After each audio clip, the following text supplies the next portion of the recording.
Hey everybody, this is Derek here, Aquanut Academy, with another Tip Tuesday. This is episode number 4, and I've got several for you today.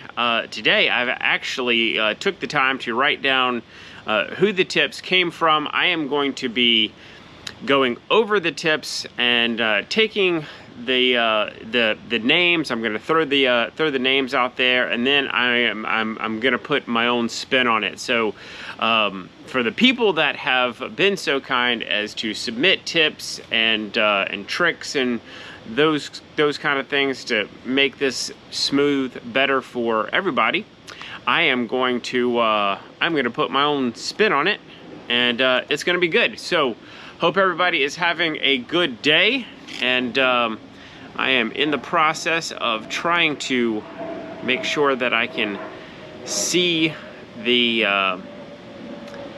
any questions that come in live.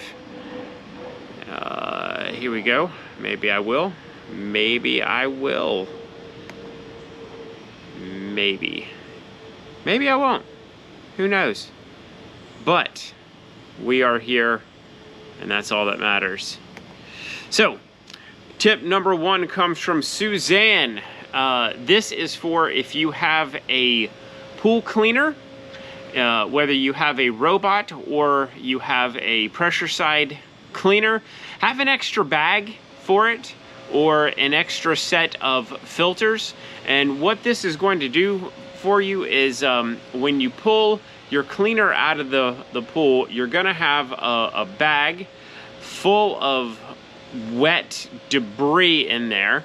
So what you want to do, it's kind of best for you, is to empty that out in the bushes or whatever, and then hang it up and put your hey Kevin, I've got one from you coming up next.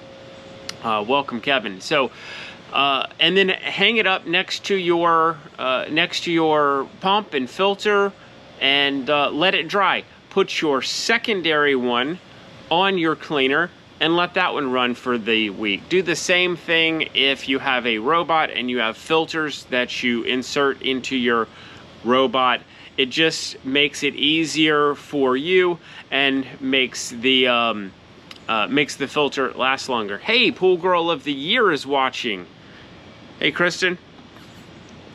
This next one is from Kevin, number 2. Why do blonde hair turn green in a pool? So why does blonde-headed people have their hair turn green in a swimming pool? Well, it's quite simple. That is due to copper. A lot of people think it's due to chlorine, and that is just ridiculous. It doesn't. Chlorine bleaches stuff typically, so it typically takes the color out and doesn't put color back in. So if you are having an experience where you are a blonde-haired person and your hair is turning green in a pool, it is because there is copper present in the water. Now, copper can get in the water from multiple different sources. The number 1 culprit is a heater, and that is from not having the pH properly balanced, letting the LSI get out of whack, just basically letting your pool balance get out of whack, and then the copper in the heater starts to leach into your pool, and your blonde hair absorbs the copper, which copper is green. Statue of Liberty, made of copper, it's green. A lot of people don't know the Statue of Liberty is made of copper. It's weird. Anyway, it can also come from metal-based algicides. Glad I didn't stumble on that word too bad. Number 3, and this is a long-term pet peeve of mine that I have been yelling for almost a decade now. and that is to put calcium in your vinyl liner pools. I had a lot of vinyl liner pools on my route, and people were constantly bucking me. You don't put calcium in a vinyl liner pool. That is incorrect. Calcium needs to go in a vinyl liner pool, and Rudy, our esteemed Rudy, put it this way. He said, vinyl liners are made with calcium carbonate. So having a low LSI or a low calcium level will actually cause the water to pull the calcium out of your water or out of your pool. So the calcium is in your liner. I know it's vinyl liner, but it's made with various parts. Vinyl is not on the periodic table of elements. Calcium is. So in that vinyl is a composite of a bunch of other things. So your water wants calcium, it wants minerals, and calcium is what it's going to pull out of your vinyl liner. It will also pull it out of any other surface that it can get it from. So make sure that your pool is properly balanced, which means that you have a proper level of calcium in your pool.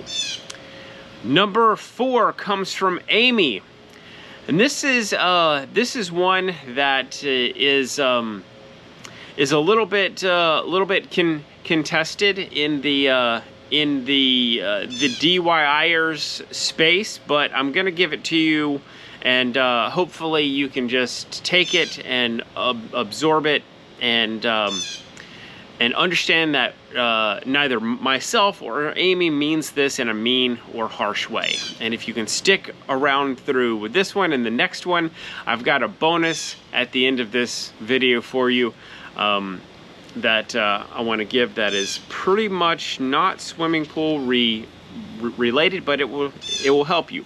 And that is this: if you hire a pool company, remain loyal. You hired these people to do a job, so remain loyal.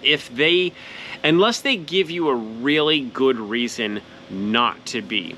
For instance, if they are in the middle of doing, say, an algae treat, and they're treating some algae, and they are in the middle of this process, and you take a water sample to the pool store, and you're like, what's going on with my water? Well, the pool store, they have no idea that the pool service company that you're using is in the middle of doing an algae treat, so they might test that water, and that water will come back all whacked out looking, and they'll be like, hey, this water is jacked up, because they don't know the full story of what's going on. So if you have a question, ask the company that you've hired, what's going on, what are you doing? And if they don't have an intelligent answer, if they can't answer that properly, then find a different pool service company that can answer the questions properly. There was very few questions on my pool routes that I couldn't answer right off the bat. Even whenever I was going and helping out a friend with their routes, a customer came out and said, hey, what's happening here? Even though that wasn't my customer, that wasn't my pool, that wasn't my company, I could answer the question right off the bat without even thinking. It kind of sounds like I'm bragging a little bit. Maybe I am. Toot toot, tooting my own horn. Sorry about that. Anyway, they should be able to answer the question, especially about something that they're in the process of doing. They should be able to answer that for you. If they can't, then find a different pool service company.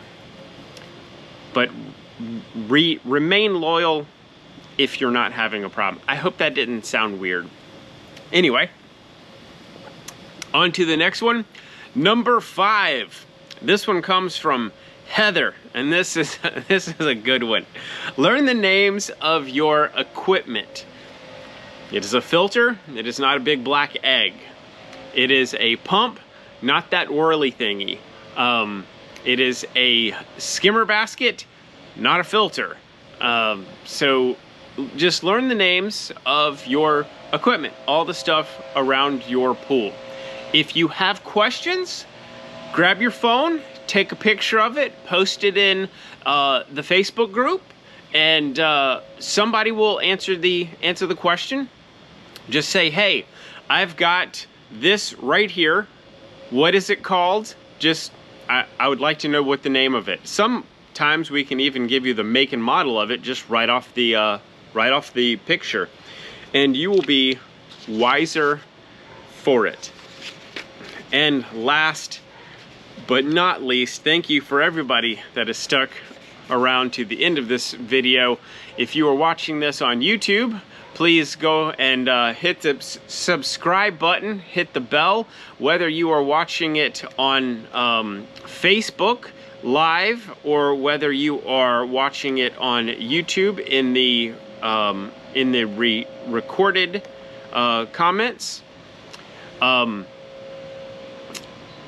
leave a comment. Kevin says your Polaris is not Herbie, but it is, Kevin. It is. It is their Herbie. It is also their Sharky or whatever they want to call it. But you know, when you're trying to get help on it, call it by its proper name. When you're just goofing off, it's definitely Herbie. It's definitely Herbie. Last one is this. This comes from the Rules for Life.